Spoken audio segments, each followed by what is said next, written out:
I was in there for like about 6 months. 6 months. I cannot eat. I cannot drink. I couldn't sleep. I could not do nothing. And my husband had to come down there every day, 2 times per day to bathe me. 2 times per day to bathe me. Because I could not help myself. I was weak. I went from 190 pounds to 90 pounds. Listen again. From 190 to 90 pounds. I was like this. But every get up, I was like fainting. I was fainting. So, and I wasn't allowing anybody else to look after me. So, regardless of him being working and stuff like that, you have to watch the time. I know when it is visiting hours to come look after me and stuff like that. And people, it doesn't matter the kind of food I love at that time. When him come with it, I'm not eating it. I don't feel for it. I don't want it. You have to be forcing me, and I just don't want it. I wasn't eating anything at all. So as time progressed, another doctor came down there and they did a test. They did some tests and the test came back okay. And they said, alright, they cannot keep me at the hospital no more, so they have to discharge me. And I was home like 2 days and then I felt sick again. And then one of the time where I think they do a test and they was saying they have what I think you really come like the same COVID-19 now. Tuberculosis. Yeah, tuberculosis. Yeah, they did because I had a cough at the time, so they did tuberculosis test and I was isolated. Yeah, they put her isolated. I was isolated and I was so upset about it because I know within myself that I don't have tuberculosis. The problem why I get that cold, because when I was home, it don't matter how much fun or nothing on me, I am always hot. So my husband always have to be me, or when he's not here, I wet the rag, put it on my chest or on my head. So that's the reason why I developed it that cold. But when I was telling them, they wasn't taking no check. So I was isolated and all of that. So when I come to visit her, they were saying to me that I have to put on a mask to go inside of the isolation room where she was. And after I go inside, I go through the door, just take off the mask and I say, me trust in God, I know that my wife have no tuberculosis. I've been reaching me bust a kiss for her every single time. So me I say, if them I say she have tuberculosis, everybody gonna catch it then because they don't say she don't have tuberculosis. So being in the isolation room, I was really upset. And you know why? Sometimes when I hear people on social medias and all about talking about being discriminated at hospitals and public places like those, I understand because I have been through it. When I was there, down to the person, the janitors that clean the place, coming, scanning me, and I'm like, seriously? You know? But glory to God, when that tuberculosis test come back, I was actually out of the hospital 3 months before it came back. And when they called me and said, the test come back and it is okay, I turned to them and I said to them, but you guys stupid.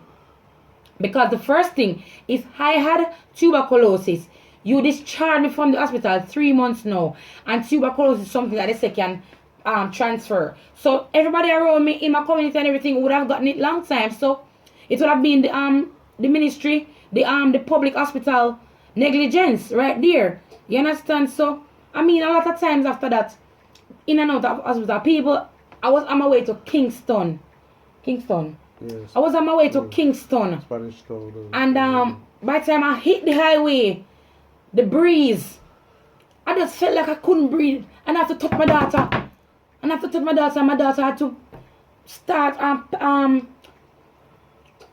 pulling the person that was driving attention to what is going on with me. And when they look, I could not breathe. Must be the last little bit of breath leaving in my body. And they flashed to Spanish Town Hospital with me. Straight into emergency. I went, people, and I end up on 6 drips. 6 drips. My body was dehydrated. My pressure was too low. My potassium was low. Everything was happening at the same time. While there on the bed, my husband wasn't there at the time, so I have to be trying to call him and stuff. So I had my phone. While I was there, they stole my phone because every minute I am unconscious. So they stole my phone. So I had to be asking persons for a call to call him, and I got the call to call him, and then I was in the Spanish Town Hospital for like probably 2 weeks. Yeah. 2 weeks, and as I come out, about 2 days after that, KPH picked me up. It's like I could not travel. Everywhere I go, I take 6. So I just decide, all right, then I'm not going anywhere. I ended up back in the next hospital again that I was in so often. I get fed up. I got real fed up, people, because every antibiotic that they give to me, I am allergic to it. Every antibiotic that they give to me, I am allergic to it, and the doctors are getting fed up as well. They say they don't know what to do and they cannot do anything for me. They just have to leave me there, let me dead. I said dead. The doctor said yes because they cannot do anything for me. I remember one day I was there and I have a high fever. I when I call my husband and tell him, I said, tell the doctors, and I told the doctors many a times. And I remember calling the doctors and the nurses over and over and over again. And one of the nurses came there to give me Baralgin antibiotic, and I turned to the nurse and I said, nurse, I am allergic to Baralgin. The nurse looked at me and said, you are the patient and I am the nurse. So I must know what I am doing to you. And I said to the nurse, well, I rather dead today because I am not going to take it. Because I know when I take Baralgin what it do to me. You understand me? So I did not take it, and I was there until the fever went down a bit, until in the evening about after 6. The fever went sky high, people. Sky high. The fever went high until all I'm calling the nurse, everybody busy. I soon come. Nobody came to me. Until you know what happened? I got a semi-strokes on the right side. The fever gave me a semi-strokes on the right side. When I called my husband, I couldn't even talk because the right side dead. You understand? And I had to let somebody talk to him and tell him what was happening on the phone. When him come, he burst out crying. And while I was there, a church group from Kelly's. Yeah. From Kelly's came there, and the pastor man came over to me and said, God, I have a plan for you.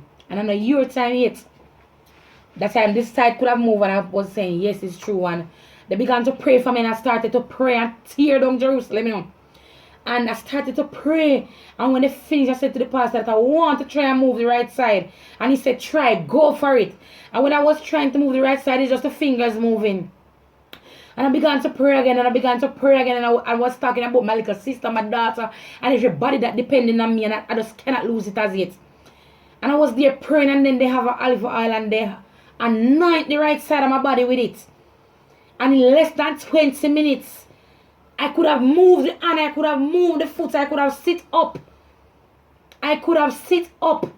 You understand me? And even the doctors was amazed because they left me there. Even though I got the semi-strokes, they left me there. Didn't respond to me any at all. At that time you called me the night. Yes. And you tell me that you see you're coughing. Yeah, you see you're coughing. And, that night when I was about to sleep, I was not sleeping, and I just saw my coffin in front of me. I was in a white coffin with blue doves on it because I love blue, so I don't know if that's the reason why that coffin come to me, but I was in a white casket with blue doves on it, and my husband was crying, my daughter was crying, everybody was crying. And I jump up and I said, but me not sleep. Oh, this a come to me. And I called my husband same time, and I was crying, I was saying it to him. And he must say, boy, I have to just hold on and hold the faith. And because people at the time, I was losing it. I was literally losing it because going through so much over 1 year and a half, I was losing it. I don't think I was that night to say we have to just married because God will call you and you know wait no longer, you know wait out no longer. You say so we have to go just married and go to our church. We have to go just baptized. I start the job back then. I say baptized, Jesus, so young. And then I look at me and say, well, man, God say the young guy better. I'm gonna tell her, say yes, we're gonna do it. And she said when? She does happy same time. I said when right now? And me say as you come out of the hospital we're gonna do it.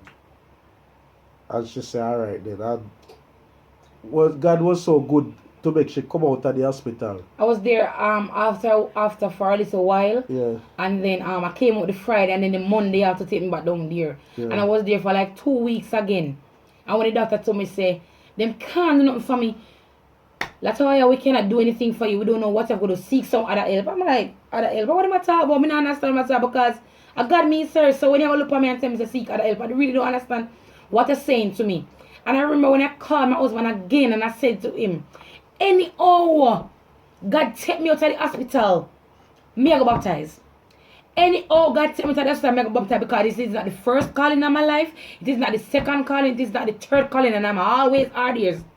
You understand? But I think this is the time now. I think this is the time. And I was there for almost about 2 more days. For about 2 more days. Yeah. And somebody had introduced my husband to a pastor. And he went to the pastor, and the pastor gave him some olive oil. Some consecrated olive oil and water. And when he came there, he gave me some to drink, and he used it and bathed me. And I was out of the hospital the other day. I think it was a Saturday. No, it wasn't a Saturday. It was a day of the week. I don't remember if it Thursday. Oh, but I was out, and I mean the Sunday right in that same week when I came out, I went and get baptized. You know, I went and get baptized, and no, we never get baptized. We went to the church this Sunday, and the pastor said, you two have to get baptized before you can get back better. Yeah. Yeah. And she asked herself, I would say we didn't have no clothes. And she said she could have do it in the gowns. And my wife said no, she want to wear fair one of clothes. So we tell her, it's alright, the other Sunday we're gonna come and get baptized. And at that point, him never decided in mind. Even the morning when we were supposed to go, him never decided in mind. It was on the way to the church, him decided in mind, and him say, you gonna get baptized, boy, maybe get baptized too. And he did it. Because she was going for she alone to baptize. But when I was going on the way now, that was the time that I decided. And when I reached, even if I never decided, the pastor was going to baptize me as well. Yeah. Because when I reached, the pastor said, no, you have to get baptized too, And that made me get kind of scared again, because we decided already, but we get scared again and say, no man, you have to baptize too. And I like the pastor tell me that I have a lot of darkness around me, so I have to baptize. So I get scared and say, alright, we have to do that then. And then I start looking at myself and say, boy, you see my wife life and all of those things, we have to get baptized.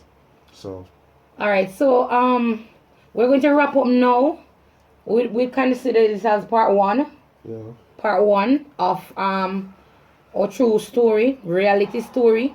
So you can look out for part 2 anytime. So just watch this video and be motivated, because it is telling you actually that a lot of times when you're in situations, don't give up, because there is hope and there's always something to cling on to. Cling on to it and don't let go, no matter what the circumstances is. Remember now to comment down below what you think of this story, and also like and share with somebody who you think would really want to hear our story.